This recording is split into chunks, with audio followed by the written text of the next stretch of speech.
welcome to Digging Deeper with Backyard Farmer. I'm your host, Kim Todd. On Digging Deeper, we have those in-depth discussions with extension and industry experts about important landscape topics. Tonight, we'll be talking about a wonderful thing with Jay Schwanke. He is a very, very special guest. We have had Jay, who is a Nebraska boy or man at this point. We've had him in Lincoln a lot of different times, and of course, we're Zooming because he doesn't live here anymore. But he has this fabulous, fabulous title, which doesn't even do him justice. He's sort of the flower person. And of course, he has his own television show, and he's on YouTube and all these great things. And so it is my pleasure to actually have Jay and to be able to talk to him from Michigan, right, Jay? Right, Grand Rapids. Thanks, Kim. You're like family. It's family time, right? Yeah, well, Nebraska. Wow, I love that. And it's not the same thing as being able to sit and watch you do all your magic with plant material and talk to the audience and tell us all wonderful things about what you do and then help us feel part of your family.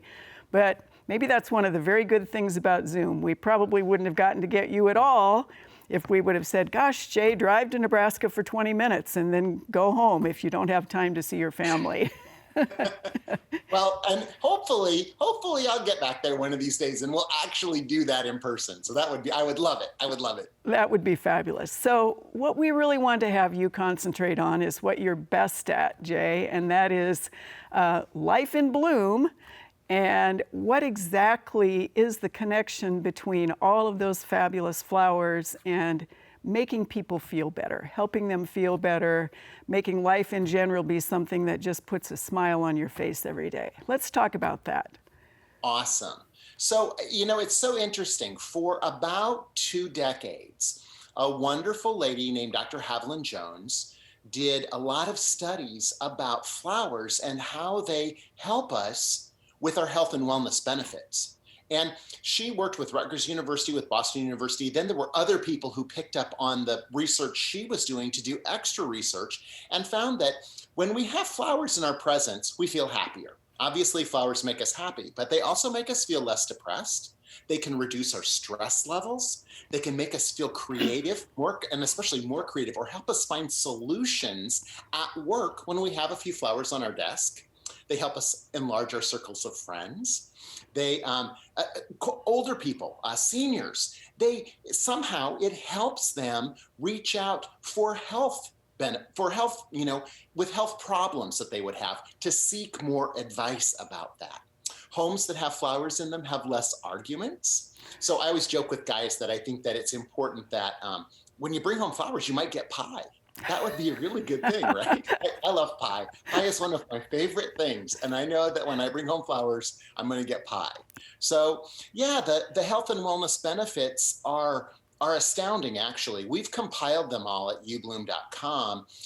We have a special link, ubloom.com/research, where I compiled all of them. And you can go and you can read them and see more about it. Because I think it's fascinating that flowers truly are powerful. We talk about flower power and, the 60s and the 70s, but it's true. Those flowers have the power to alter or change our life and give us health and wellness benefits. So those existed, and I felt like nobody was really talking about them. And so when we did the pilot for Jay Schwanke's Life in Bloom, we focused on those health and wellness benefits. And actually, our entire second season was all about the health and wellness benefits. And it coincided with the pandemic, which that was not something that I planned, not something that I knew about, but it was something that was extremely wonderful because we get hundreds of emails and pieces of mail every week from people telling me how great the flowers make them feel. Well, and that's just fabulous because, none of us really expected a pandemic. And, right. 16 million new gardeners last year. And now, of course, we're in the second season. We're hoping we keep those gardeners. And a part of that would be, maybe you don't want to grow something to eat. Maybe you just want something that is absolutely beautiful or smells good. Because to me, one of the huge things about bringing flowers into a home or a building is that scent. The scent is just Absolutely. We're on spectacular. the verge of peonies happening.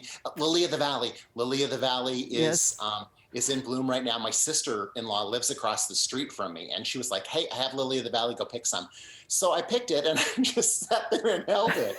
I held the little vase by my face while I was working on the computer, because it's just that fragrance is amazing. One of my favorite flowers is freesia. And Hmm. I like freesia, and I always tell everybody freesia smells like Fruit Loops, and that's why I like it. And then gardenias too. I love gardenias. I love peonies. The iris, the bearded iris, right now too, have smells that remind me of Memorial Day. Because as a kid, we did 2,000 bouquets for the cemetery every year. Oh my goodness, And we would 2,000. take them out. My dad and grandpa and my brother-in-law and I would go out, and we would place those on Sunday morning before Memorial Day.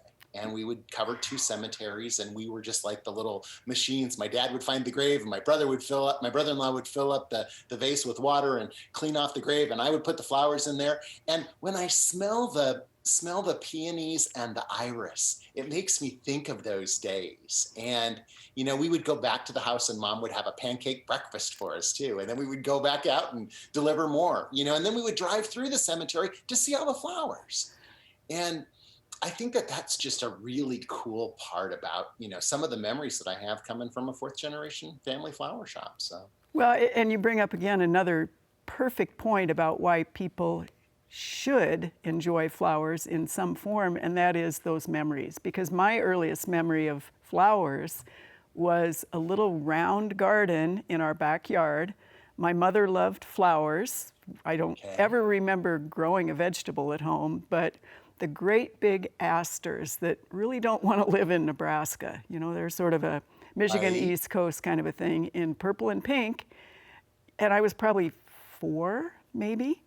And so, of course, for all of my adult life, I've been growing flowers in some form or picking them and bringing them in. And, I have sons, and sons have wives, and now I have granddaughters, and they are also flower people. And those memories that, they're either triggered by scent or by an experience, and if there are flowers involved in it, that brings people back to those memories, which is just so cool, way so cool.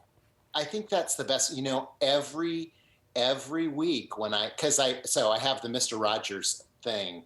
I want to make sure that I respond to all the emails that I get and all the letters that I get, and so I take my time and I do that, and I enjoy every second of it. But what's so interesting is those similar stories, just like the one that you told about the asters, how each person has that connection to flowers. And I always joke that you can't ruin someone's day by giving them flowers. They're always just like, "Oh, flowers for me? Sure, I'll take them."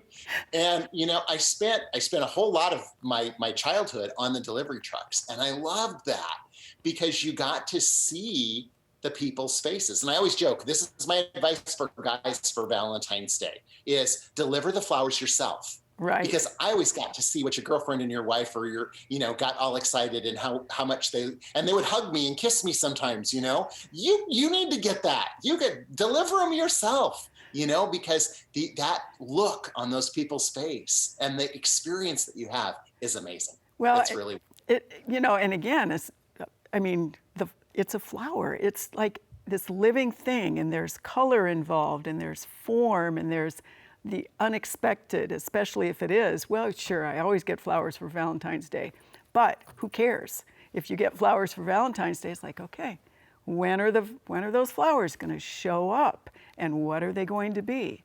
So and if just you fabulous. didn't get them, there would be no pie. No pie. There would be no dinner Yeah. for a very long time in my household. So yeah, Right. yep, no, exactly. So Jay, one of the things that that's been a trend for 2 or 3 years now is succulents.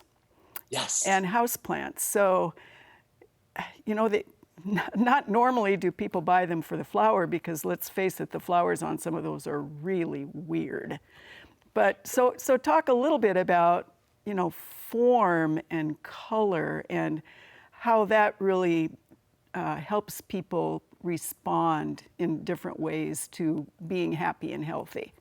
Well, I think, the interesting thing about the succulents is that they do have weird and odd shapes, and typically they're very vibrant colors. Hmm. And most often with a succulent, there's not a pleasant fragrance Right. because they're dependent on predators Mm. and flies and things like that to be attracted to them. So they'll generally be the color of meat. Exactly. And then they'll smell kind of funny. So, I mean, I think that that's interesting. But the other thing about a succulent is that in Feng Shui, the succulent is a symbol of coins and richness and wealth. Hmm. And so I put succulents with the echeveria with the little petals like that in certain areas in my house to help encourage that. Now, the one thing that you want to remember though is if you have a succulent that's spiky, don't put that in the relationship area of your house because it will bring that thorniness to the relationship. So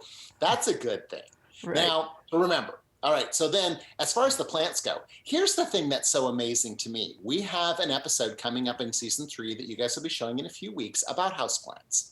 And one of the things that we talk about is how there are certain houseplants that will help clean the air in your home. They take all of the toxins out, they exchange the CO2 that we emit and turn it into oxygen. And there are specific varieties like Sansevieria, cornplant, monstera, that if we put them in our bedrooms, will give us more sound sleep. I have 5 different plants in my bedroom, and they're cornplant, monstera, Sansevieria, and I go crazy for monstera. So just so you know, I have a lot of monsteras in my house because I love that plant specifically. But it helps me sleep better. And, having them here, one of the things that NASA found out was sending plants into space allowed it to clean the air in the space station. And with a plant, there was nothing to break down and there was nothing that needed to be repaired. And there was no parts that they had to worry about. Simply the plant just does its business. And it's so great because when you have new carpeting or you have new paint in your home, you're going to have some toxins that come along with those, but plants take care of them, absorb them, get rid of them for you. And so this new fascination with houseplants, I think is really interesting. And they talk about the fact that for some people, the houseplants can be like a surrogate child, Right. because they do want to take care of it and they want to nurture it and they want to do all those things and know that it's okay. And there's not as much of a risk, with a plant than there is with a baby. So Or with a that. puppy. With the puppy, true. A plant will not chew up your shoes. Or puddle on the carpet unless you overwater it and it spills out of the saucer. Right. Yeah. So yeah. Yeah. So you really in what you do with all of your, fabulous ways to work with plants, flowers in particular, it's everything from cooking to art to crafting to the living elements. Of all of those, if you were to choose one that you absolutely, if you had to give up everything else you do with flowering plants or flowers or plants, what would be the one that you would say, this one I must do forever? Arrange flowers every day. I Every arrange day. flowers every day. And what are I your have tips for people to arrange them? So you know what? That's part of my gardening influence because, in the wintertime, obviously we're in Michigan, so we're like you in Nebraska. There's not a lot of flowers outside. So then I'm picking up flowers at my flower sellers, and flower sellers can be my professional florist. It can be a grocery store. It can be someone, it can be online. There's all sorts of options that you have there. In the summer, we also have farmers markets, things like that, local farms. There's lots of local farms in Nebraska that are growing flowers too, which is really cool. But then in my garden, I have the term arrange plant. Everything I have in my garden can be cut and used in flower arrangements. That's my specification. So I don't plant things that can't be cut and used in flower arrangements. And people have this fascination. They're like, I must see your garden. Your garden must be so magical. And it is magical. I think that's true. But I'm also cutting off of stuff. So like this week, I had tree peonies, my tree peonies right back here. Mm-hmm. And I had 60 tree peonies. So I made bouquets and I passed them out to friends. I passed them out to my family. I've cut them myself. And as they're coming on and they're opening up, I'm cutting them and putting them in another arrangement. And I love that because I think I've created a ritual. I think that I read a book that talks about artist rituals, and that one of my rituals is taking time for myself to cut those flowers and put them in a vase. The thing that's the most important is that you please yourself. I know that a lot of people feel intimidated and they're like, what should I do? What do I do? And you have to jump in and do it, but the shortcut is a friend. If you cut a flower shorter, it's going to fit in a vase better than leaving it long. I like people to take their time, to put on their favorite music, to get a cup of coffee, to get a glass of wine, whatever that might be, and enjoying placing those flowers in there. Because when we do that, part of Dr. Haviland Jones' research was that when we place the flowers in the vases, our body secretes endorphins that make us feel more zen-like, make us feel happier, make us feel less depressed. And so it's really a part of that antidepressant for me is being able to arrange flowers. And then knowing too that when you're in the garden and you're digging, there are literally the little bacteria that get under our fingernails are actually antidepressants that are absorbed into our nail beds that make us feel happier when we're digging. So that's why when we're gardening, we feel great, I think you just gave me a great excuse to never wear gardening gloves because I never do. Oh, right. I want to get that dirt under my fingernails, I mean, it's great. It's so good for us. Exactly. Well, and right now you mentioned peonies, and in Lincoln, or in eastern Nebraska at least, the peonies are actually maybe going to be still flowering by Memorial Day. Some of them are beginning. And some of those plants that we use, again, the nostalgia about them, they're also so long-lived. So certainly annuals are fabulous because you change your mind or something new comes out. But, those stalwart plants in the garden that are almost shrub-like that you can cut something off of and enjoy. And I love that you're willing to cut your tree peonies. There are people who just protect those flowers. Like, we got to cut those. We got to get them off there. Yeah. So my favorite for Nebraskans, this is my favorite thing about Nebraska, the liatris, the gay feather, which is a long spike purple flower, was hybridized for cut flower production by Dr. J. Fitzgerald at the University of Nebraska in Lincoln. In the Department of Horticulture. Correct. Yes. Do you know Dr. J? Do you know J. Fitzgerald? Oh, sure I do. I started teaching when he was still on campus. Yep. Oh my gosh. Yeah. So, I love that. And I have liatris in my yard just for that reason, because it's a Nebraska legacy for me. And I think that, and they have the purple liatris and the white liatris that they've developed, and it's still a standby, and it grows so great in our garden here in Michigan. I love that that's a midsummer thing. That's a midsummer thing. So yeah. Well, and our backyard farmer garden has, we call it the rain chain, 5 different gardens in it, and the liatris has seeded itself and been carried about by critters, and it's our native, and it'll stand 6 feet tall. And then, of course, here come the pollinators. So you get with the flowers all of that movement that is the flutterers in addition to that.